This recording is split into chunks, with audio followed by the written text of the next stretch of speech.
Dynamic programming को use करते हुए सीक्वेंस अलाइनमेंट के दो मैकेनिज्म्स थे। Number one was global alignment, the other one was local alignment.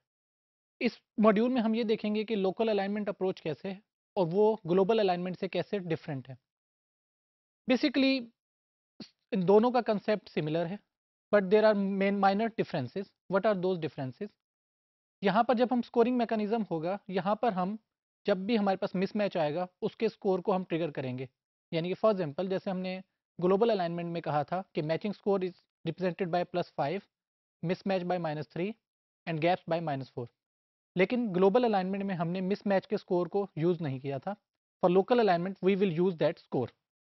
And the other extension is what will happen whenever the dynamic programming scoring matrix becomes negative, यानी कि उसमें जब negative value आ जाती है तो हम उस वैल्यू को जीरो से सेट कर देते हैं। इसका इफेक्ट क्या होगा कि जो उस पॉइंट तक की सारी अलाइनमेंट्स हैं वो हमारी खत्म हो जाएंगी। यहाँ पे स्कोरिंग मैकेनिज्म या मैट्रिक्स फिल स्कोर का मैकेनिज्म क्या होगा? अगेन हम मैक्सिमम फाइंड आउट करेंगे, लेकिन अब हमारे पास तीन की बजाय चार ऑप्शन होंगी। First three are similar to global alignment, यानी कि मैच के वक्त क्या हो जब gap penalty for first sequence, gap penalty for second sequence, and finally we have added a zero here, जहाँ पे हम ये कहेंगे कि जी जीरो भी है वो मैक्सिमम आ सकता है क्योंकि हमारे पास नेगेटिव वैल्यूज थी। इस जीरो को यूज़ करने का हमारे पास कंसेप्ट का या फ़ायदा क्या होगा कि ये हमें इंट्रोड्यूस करेगा लोकल वैल्यूज़ को, लोकल अलाइनमेंट की वैल्यूज़ को। या फॉर एग्जांपल जैसे हमने देखा कि हमारे पास एक सीक्वेंस में 11 वैल्यूज़ हैं और एक में 7, तो अब ज़रूरी नहीं कि वो 11 से 11 को मैच करे। वो ये देखेगा कि 7 अक्रॉस 11 कहाँ पे वो सब सीक्वेंस मैचिंग हो सकती है। अगेन इसके 3 स्टेप्स हैं। Number 1 is initialisation. इनिशियलाइज़ेशन में हम फर्स्ट रो और फर्स्ट कॉलम को किसी इनिशियल वैल्यू से असाइन कर देंगे। अब यहाँ पे इनिशियलाइज़ेशन कैसे है कि लोकल अलाइनमेंट वो इनिशियलाइज़ेशन हमारी बहुत ज़्यादा सिंपल है कि हम फर्स्ट रो और फर्स्ट कॉलम को सिंपल ज़ीरो वैल्यूज़ दे देते हैं, as shown in this figure. Second step जो है वो मैट्रिक्स फिल का स्टेप है। इनिशियलाइज़ेशन में हमने फर्स्ट रो और फर्स्ट कॉलम को ज़ीरोथ वैल्यू दे दी हैं। अब नेक्स्ट स्टेप में हम ये देखते हैं कि हमारा मैट्रिक्स फिल का स्कोर क्या होगा। यहाँ पे अगेन मैंने जो स्टार्ट किया है that is from this cell, जो हमारा फर्स्ट रो और फर्स्ट कॉलम का बनता है, दैट इज़ S1 J1। तो अच्छा, अब यहाँ पे हम कैसे फिलिंग कर रहे हैं? अब हमारे पास जो चॉइसेस हैं बेसिकली वो 4 हैं कि या तो हम ये देखेंगे कि अगर ये दोनों मैच करते हैं तो फिर हम इनमें +5 का स्कोर ऐड करेंगे इन डायगोनल वैल्यू ऑफ कोर्स, या फिर हमारे पास ऑप्शन है कि हम गैप पेनल्टी डालें या फिर ज़ीरो को ले लें।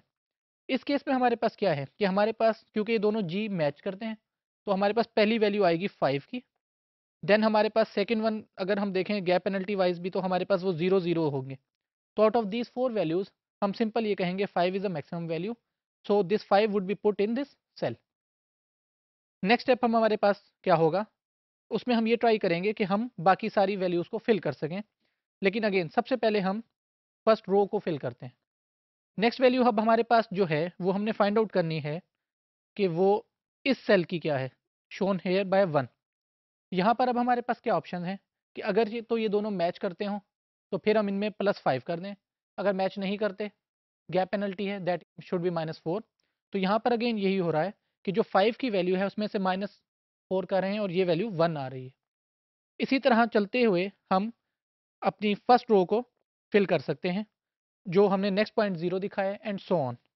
अब हमारे पास जो फील्ड मैट्रिक्स आएगी वो कुछ इस तरह से होगी। अब इस मैट्रिक्स में क्या है कि हमारे पास ज़्यादातर जो पोर्शंस हैं अगर हम इस पे देखें तो वो ज़ीरोज़ होंगे। जैसे ये हमारा अपर पार्ट जितना भी है तकरीबन, इसमें most of the values are zero, तो ये निगलेक्ट हो जाएंगी।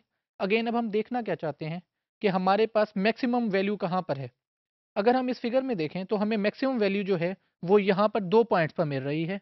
एक ये वाला और एक ये। लेकिन for the last row this point is important. यहाँ पर अब हम देखेंगे कि इस वैल्यू का क्या यूज़फुलनेस है फॉर सीक्वेंस अलाइनमेंट। अब अगर हम गौर करें तो ये हमारे पास 7th पोजीशन पर आ रहा है फ्रॉम स्टार्टिंग पोजीशन, और जो हमारा सेकंड सीक्वेंस है ये वाला, ये भी 7 कैरेक्टर्स पर है। तो हम ये कह सकते हैं कि अब सीक्वेंस अलाइनमेंट जो बेस है लोकल अलाइनमेंट पे, it is useful for aligning subsequences. How? Because there were 11 characters in this one and 7 here. जो लोकल अलाइनमेंट है अब वो हमें यूज़फुलनेस दे रही है, यहाँ से यहाँ ट्रेस बैक करने की एबिलिटी दे रही है। अब ये हमारी फील्ड मैट्रिक्स का स्टेप हो गया। अलाइनमेंट में डायनामिक प्रोग्रामिंग में हमारे पास आखिरी स्टेप जो बचा है वो अब है सिंपल ट्रेस बैक का। ट्रेस बैक हमें ये बताएगा कि इस 14 से 0 सेल तक हमने कैसे जाना है, क्या पाथ होगा। वो पाथ कुछ इस तरह से होगा। अगर हम ये देखें कि हमने बाकी जितने भी हमारी चीज़ें थी, स्टेप्स थे, हमने वो सब रब कर दिए। उनको ब्लैक से शो किया गया है यहाँ पर, ये वाला सारा पोर्शन। ये वो है जो यूज़फुल नहीं है। जो हमारा यूज़फुल पोर्शन है that is only this one, starting from 14 and going like this one. अब यहाँ हम ये देखेंगे कि ट्रेस बैक कैसे करें कि हमें एक लोकली अलाइंड सीक्वेंस मिल सके। Moving on to next slide, हमारे पास फाइनल जो चीज़ बचती है वो कुछ इस शेप में है। यहाँ पर अगर मैं गौर करूँ तो मेरे पास क्या इन्फॉर्मेशन अवेलेबल है। Starting from 14, which is last element, we move to 9, then we move to 13, then we move to 8. अब यहाँ से 8 के बाद हमारे पास दो ऑप्शन हैं कि या तो हम 12 पे जाएं या हम 3 पे जाएं। यही इसकी ब्यूटी है लोकल अलाइनमेंट की कि हमारे पास अब ये दो ऑप्शन हैं। लेकिन अगर हम इन दोनों के लिहाज से चलें तो हम एंड में 7 पे पहुंचते हैं और सो ऑन होते हुए हम 0 तक जाते हैं। इस चीज़ को मैंने यहाँ पर इन दो वैल्यूज से दिखाया है कि स्टार्ट हो रहा है ये ए से, जो लास्ट एलिमेंट है यहाँ पर, और उसके बाद एक का गैप है और फिर सी है हमारे पास, जो बेसिकली ये वाली चीज़ है with respect to this sequence.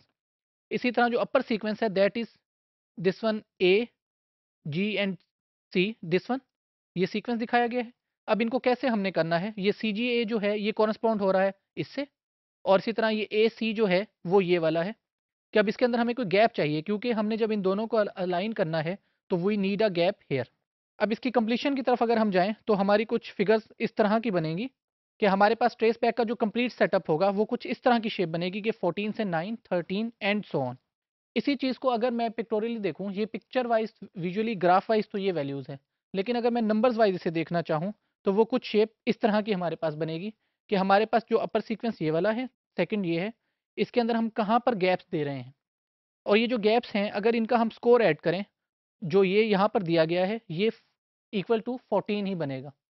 तो अब इसकी ब्यूटी ये है कि हमने जो सेकंड वाला सीक्वेंस था जिसमें हमारे पास 11 एलिमेंट्स थे, उनके सिर्फ 7 एलिमेंट्स को यूज़ करते हुए अपने गिवन सीक्वेंस के साथ अलाइन किया है।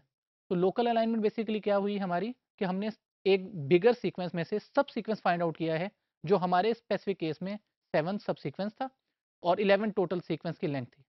11 के अगेंस्ट हमने 7 सीक्वेंसेस को मैच किया है।